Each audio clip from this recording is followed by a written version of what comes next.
Well, Coogs House, that one didn't finish very pretty. Didn't start all that pretty, but I weirdly think there's something to pull out of that one. Houston falls to BYU. Let's get into it.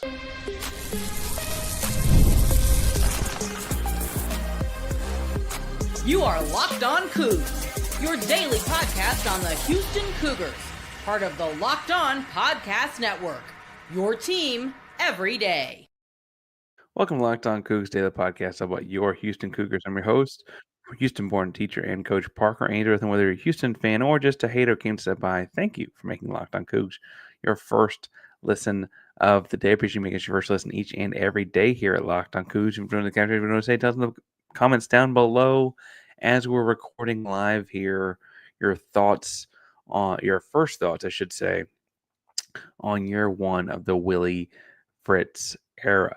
Houston wraps up that year one with a loss to BYU 30-18, officially finishing 4-8 on the year, which feels both a lot like last year where Houston went 4-8 and a lot different than last year where there seems to be more hope around this 4-8 for whatever reason. I want to talk some about where this goes from here. I want to talk some about the offense and new look offense coordinator Shawn Bell. But I also want to just take a second to pause and react to the football game a little bit. Now, we knew on Tuesday Houston fired Kevin Barbay, the offensive coordinator, having the worst offense in, I guess, different analytics would say different things, all of college football, certainly all of Power 4, all of major college football. And from there, they had spent the rest of the week working with Shawn Bell, the quarterback coach, came to Houston from Baylor, and the coaching changed last year. And there were moments in that first couple drives where you thought this is going to be a little different. I mean, the pick that Manjack threw in trick play was a botched trick play, but the ball was moving. Things were okay.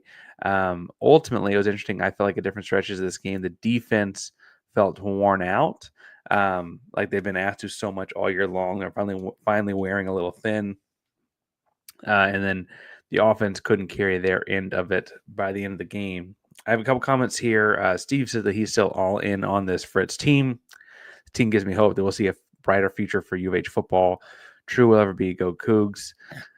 Faith carries a lot of things. Benjamin points out here that it's okay. We'll lock, load, and return. Go Cougs.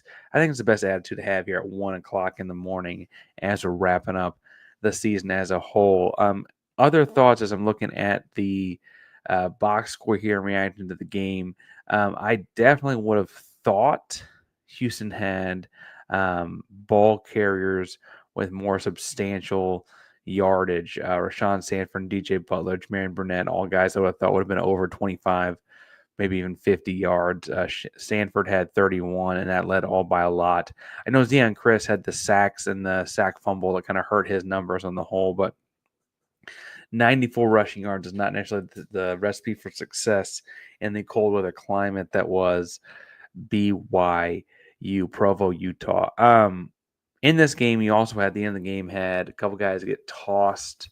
I think AJ Halsey and Lassiter was Lassiter's first name at BYU. They're the two guys, I guess, that get thrown out because a little scuffle breaks out in the end zone after the BYU kind of deciding touchdown. I'll be interested to see if they had a game next week, or if they had a bowl game or whatever, what Willie Fritz would say about that in that moment. Halsey's one of the best players on the team. Obviously, I've said it before in the show. I think he's a pro. But what do they do if that penalty had been handed out in a game with a game next week or there was more on the line? BYU came in this game with a lot more on the line and looked like it too. BYU came in unbeknownst to them, they were going to have a chance, they thought, to play for a Big 12 title. In the middle of the game, the Iowa State result negated that. For what it's worth, this game did have some impact on the Big 12 title. The championship game is now going to be played between Arizona State and Iowa State. Had Houston won, it would have been played between Arizona State and Colorado. I don't know why that makes sense. Maybe one of you all will, but that's how the tiebreakers shook out. Other standouts in this game that was interesting that Houston did a really intentional job of getting Boogie Johnson the football. He had 5 catches for 54 yards. He also had a couple sweeps 2 carries for 14 yards. Yeah, 2 carries for 14 yards.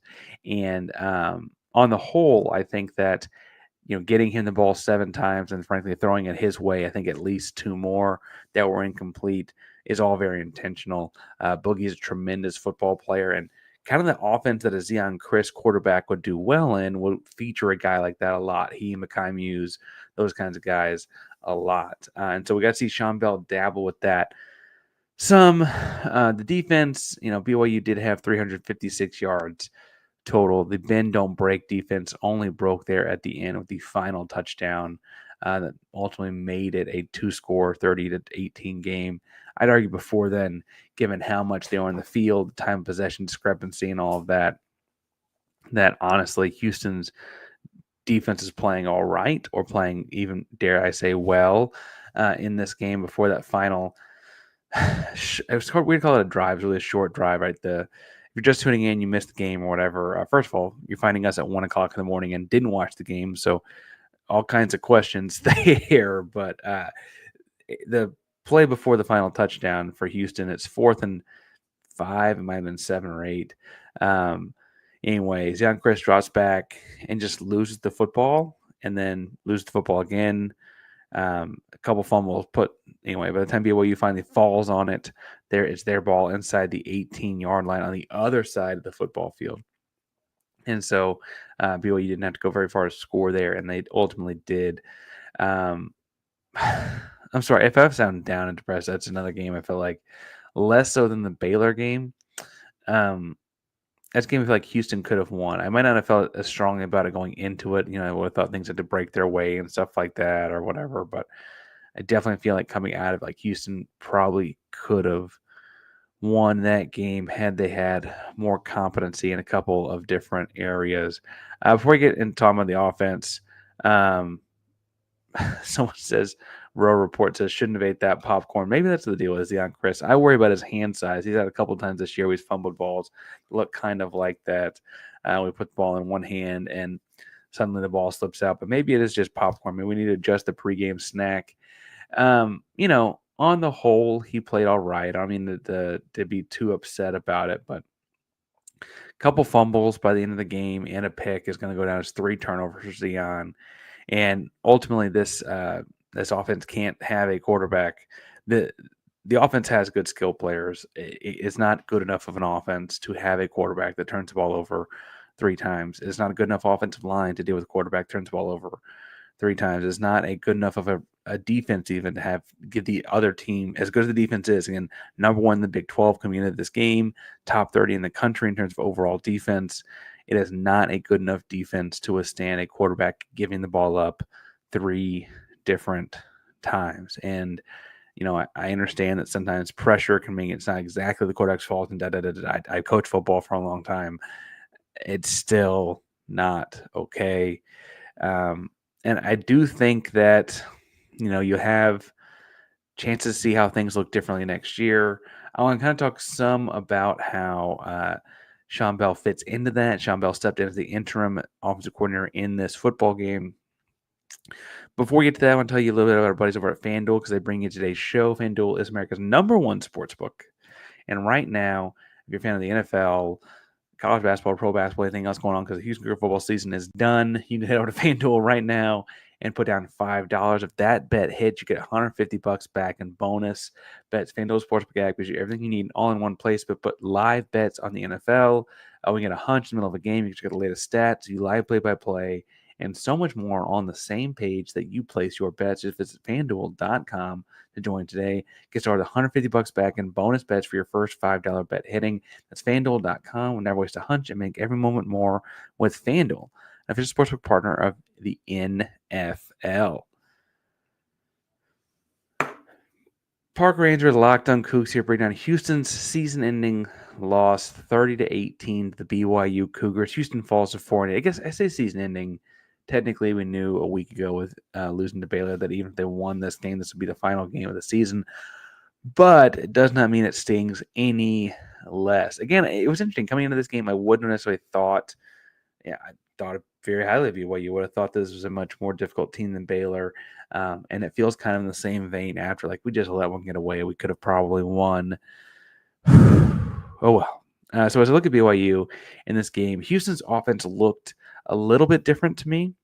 Um, sorry, this comment. I don't always pull up comments, but David Swinson comments that at least Colorado is not in the title game. Correct. With Houston losing, if Houston had won based on the weird tiebreakers that are the Big 12, Colorado would have been in the Big 12 championship game. Now they are not. Sorry about that, Buffs. Kind of. Only kind of. Anyway, the offense looked a lot different in this game at parts. And I say at parts because I think that's important. So Shawn Bell, I think actually found out on Sunday night he was going to be the offensive coordinator this week. They took the day off of practice on Monday to kind of let him get his things in order. And then Tuesday formally let him start the process of being the new offensive coordinator in an interim sense for Houston. Spent the rest of the week getting ready for this game, went there and played. They opened the game in the second or third play of the game was the failed trick play in which Joseph Manjack threw an interception on a trick play. Anytime your wide receiver throws to the wrong team, it's bad. When he throws it that poorly to the wrong team, it's really bad.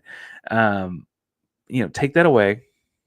Take that away. I will say from a play calling perspective, you probably had the 2 touchdown drives being the 2 best drives Houston's had all season in terms of having no negative plays, all positive plays, varying run and pass, etc.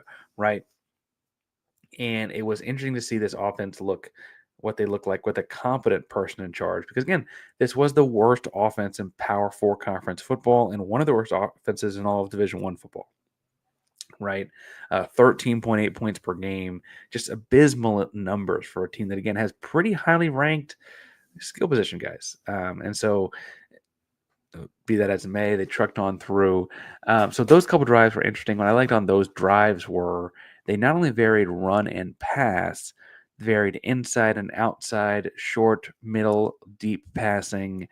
They kind of changed up a lot of different things and used all of the 53 and a third by 100 yards, right? They use the entire football field to their advantage, which I think you have to do when you're making up for some holes you got in your roster. I mean, Houston is rebuilding this team. It is not up to Big 12 championship caliber snuff yet.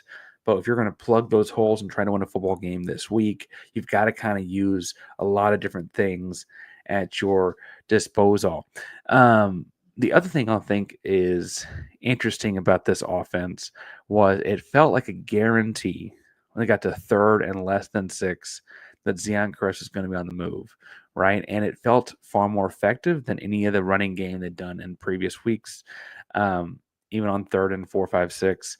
What I thought was interesting, though, was that I always saw some sort of a route combination happening simultaneously.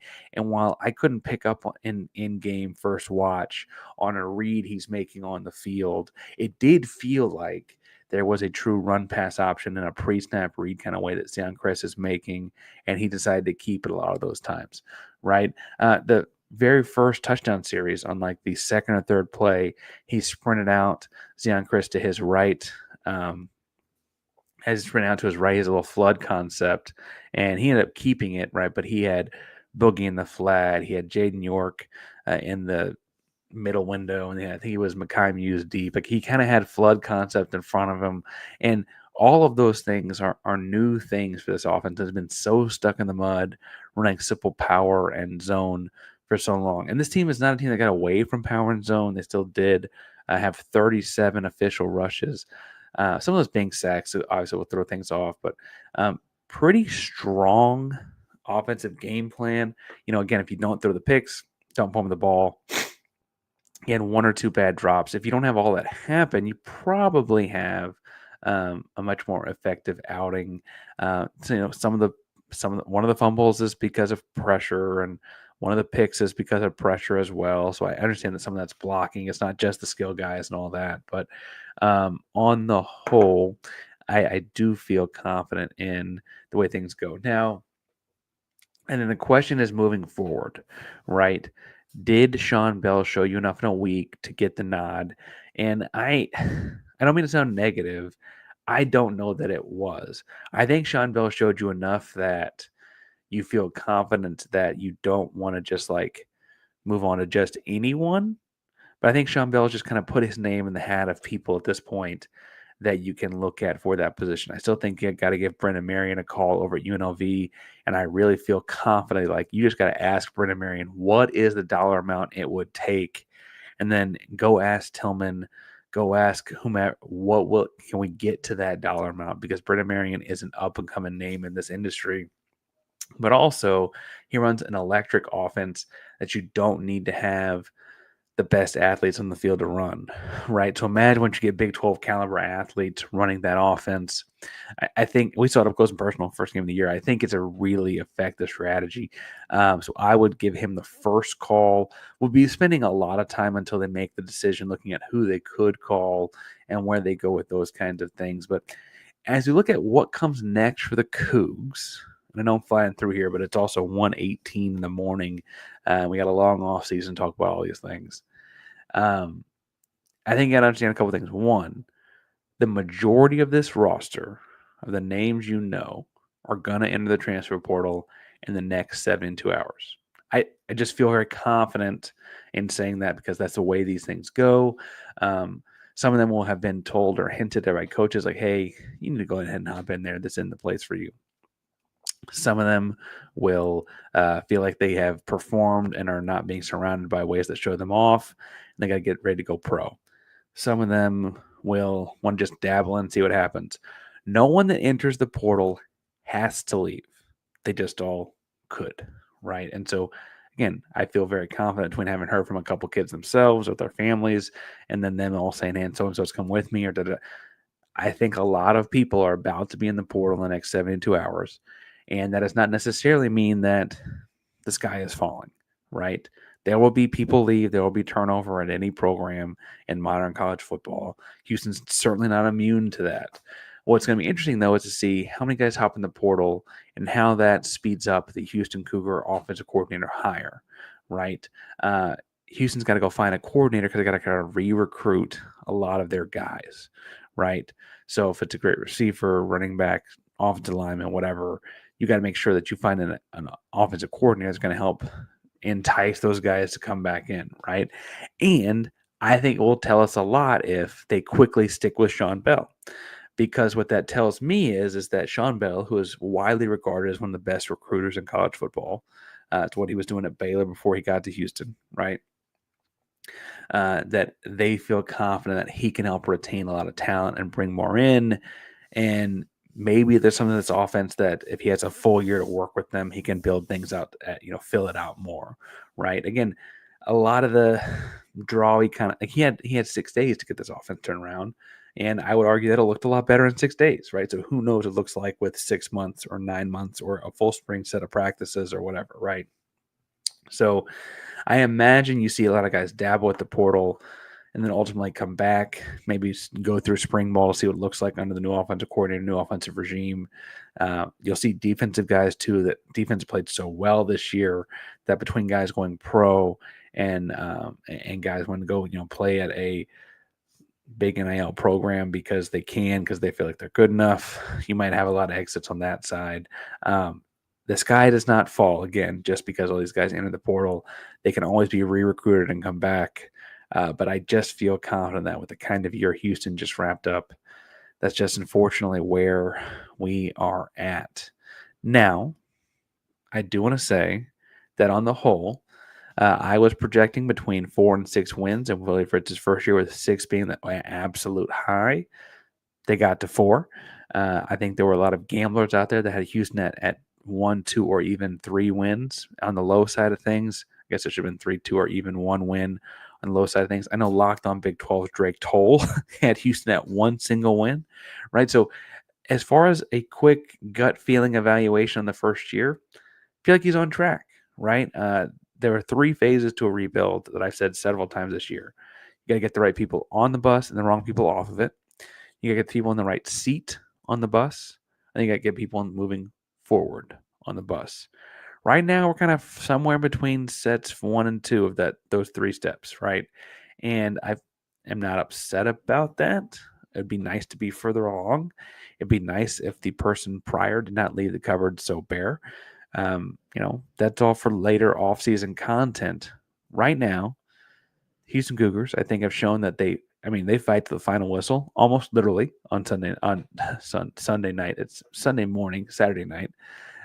They also, for what it's worth, I think could have folded up and quit a bunch of different times this season and never really did, right? And so that I think is impressive in and of itself. And so I'm sticking with it. I encourage you to do the same. We're breaking all these kinds of things down here each and every day at Locked on Kook. So check back Monday for more of a discussion as I watch it a second time on Sunday. We get more information on what's going to happen next and all that kind of stuff. And then until they hire an OC, we're going to continue to look at who the best options are as well. Locked on Cougs is a prime member of the Locked On Podcast Network. That means your team every day. Go Cougs.